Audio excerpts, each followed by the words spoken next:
Vande Mataram social media परिवार। तर हा व्हिडिओ मी खास एक गंभीर प्रश्नावर सर्वांचं लक्ष केंद्रित व्हावं त्याच्यामुळे बनवित आहे। तर तुम्ही पाहिलंच असेल की आता आपल्या देशामध्येच किंबहुना महाराष्ट्रात, मुंबईत प्रत्येक ठिकाणी हे ड्रग्सचे प्रमाण वाढत जात आहे, अंमली पदार्थाचं प्रमाण वाढत जात आहे। परंतु हे प्रमाण वाढत जात असतानाच गंभीर बाब आणि खूप चिंताग्रस्त अशी बाब म्हणजे अशी आहे की ह्या सर्व अंमली पदार्थाकडे विद्यार्थी वर्ग, लहान मुलं म्हणजे जे शालेय मुलं आहेत ती आणि विद्यार्थी वर्ग हा खूप आकर्षित होत आहे आणि त्याच्यासाठी मी हा व्हिडिओ बनवित आहे।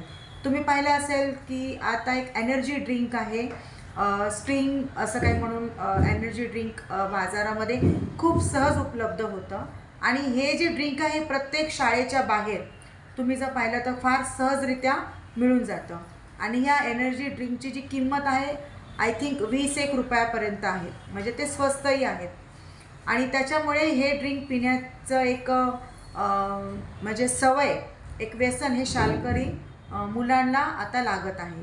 कारण का की ह्याच्यामध्ये काही प्रमाणामध्ये अल्कोहोल आहे आणि हे फार सहजरित्या प्रत्येक शाळेच्या कॉलेजच्या बाहेर उपलब्ध होतं आणि हे स्वस्तही असल्यामुळे मुलांना ते फार सहजरित्या घेता येतं आणि त्याच्यामुळेच ही लहान मुलं या सगळ्या अशा प्रकारच्या व्यसनामध्ये गुरफटत जात आहेत। आता हा ड्रग्सचा एवढा मोठा गंभीर प्रश्न असताना अशा प्रकारे लहान मुलांचं सुद्धा त्या ठिकाणी आकर्षित होणं हे खरंच खूप गंभीर बाब आहे। कारण हे विद्यार्थी आणि ही जी मुलं आहेत हे आपल्या देशाचं उज्ज्वल भविष्य आहे आणि या उज्ज्वल भविष्याला कुठेतरी एक गालबोट लागण्याचं काम होत आहे। आणि पाहायला गेलं तर आणखीन एक एनर्जी ड्रिंक आहे रेड बुल म्हणून, त्याची काहीतरी 100-1 रुपये अशी काही किंमत आहे। तर ह्याचंसुद्धा प्रमाण खूप तरुणाईमध्ये वाढत आहे कारण हे एनर्जी ड्रिंक म्हणून सर्व केलं जातं, एनर्जी ड्रिंक म्हणून हे घेतलं जातं, परंतु त्याच्यामध्ये सुद्धा अल्कोहोल प्रमाणाचं प्रमाण खूप जास्त असतं। आता तुम्ही बघा की दूध जर आपण बघितलं तर दूध हे आरोग्यासाठी खूप म्हणजे पौष्टिक आहे आणि आरोग्यासाठी खूप चांगलं आहे।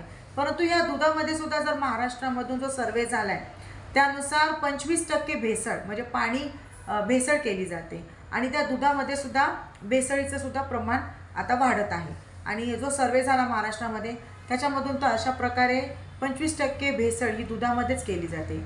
तर ह्या सर्व गोष्टी खूप गंभीर बाब आहे आणि या खात्याचे जे मंत्री आहेत, अधिकारी आहेत किंवा सरकार आहे यांचं लक्ष या अशा प्रकारच्या प्रश्नावर जावं म्हणून मी हा व्हिडिओ बनवित आहे। तर हा व्हिडिओ तुम्ही जास्तीत जास्त सर्वजण शेअर करा आणि ही जी जनजागृती आपण करत आहोत त्याच्यामध्ये तुमचाही सहभाग असावा असं मला वाटतं। तर बघा हे जे ड्रिंक आहे म्हणजे एनर्जी ड्रिंक आहे जे शाळेच्या बाहेर खूप सहज उपलब्ध होतं, स्ट्रिंग असा रेड कलरची ड्रिंक आहे ती, तर ही ह्या गोष्टीवर सरकारचं आणि संबंधित खात्याचं लक्ष जावं आणि ही ड्रिंक ही शाळेच्या बाहेर इतक्या सहजासहजी विकली जाऊ नये आणि ती स्वस्तही भरपूर असल्यामुळे ती मुलांना खरेदी करण्यासाठी सुद्धा सोपं जाते। कारण आजकाल मुलं इतकी हट्टी झालेली आहेत की आपल्या आईवडिलांकडून पॉकेट मनीच्या नावाखाली भरपूर पैसा घेतात आणि तो अशा प्रकारे त्याचा यूज करतात। आणखीन एक गोष्ट बघायचं म्हटलं तर जे हे ड्रग्ज आहेत, जे अंमली पदार्थ आहेत, ती जर बघितलं तुम्ही तर खूप लहान मुलं आणि तरुणाईकडे जास्त ती म्हणजे आकर्षित केली जात आहेत आणि तुम्हाला तर आता माहीतच आहे की त्रिपुरामध्ये एक 50-1 मुलं ह्या ड्रग्समुळे, विद्यार्थी हे ड्रग्समुळे हे मरण पावलेले आहेत आणि 1000-1 मुलांना त्यांची म्हणजे HIV ची लागण झालेली आहे। कारण का ही HIV ची लागण का झालेली आहे आणि का ही मुलं मेलेली आहेत? कारण ते निडल्सने म्हणजे ड्रग्स घेताना एकमेकांची निडल्स वापरायचे आणि त्याच्यामुळे त्यांना HIV ची लागण झाली आणि त्याच्यामुळे त्यांचा मृत्यू झाला। अशा काही गंभीर घटना घडत असतानाच सरकारने, प्रशासनाने ह्या गोष्टीकडे लक्ष दिलं पाहिजे। तुम्ही जर बघितलं असेल तर आमच्या म्हणजे मी स्वतः चेंबूरमध्ये शिवाजीनगर, गोवंडी ह्या ठिकाणचे जे एरियाज आहेत म्हणजे जिकडे म्हणजे रेल्वे स्टेशन म्हणा किंवा रोडावर म्हणा अशी जी लहान लहान मुलं आहेत ती फार इझिली तुम्हाला काय ते फार इझिली ते सोल्युशन वगैरे घेताना तुम्हाला दिसून येतील। आणखीन एक 50 रुपयाची अशी एक नशेची गोळी फार सहजरित्या उपलब्ध होते. ती 50 रुपयाची गोळी आणि हे 20 रुपयाचं स्ट्रिंग ड्रिंक घेऊन मुलं 2-2 दिवस झोपून राहतात. तर ही गोष्ट खूप गंभीर आहे आणि या गंभीर बाबीकडे आपण सर्वांनी मिळून लक्ष दिलं पाहिजे. तुम्ही सुद्धा लक्ष द्या, मी सुद्धा लक्ष देईल. आणि या चॅनलला सर्वात जास्त तुम्ही लाईक करा, शेअर करा, सबस्क्राईब करा.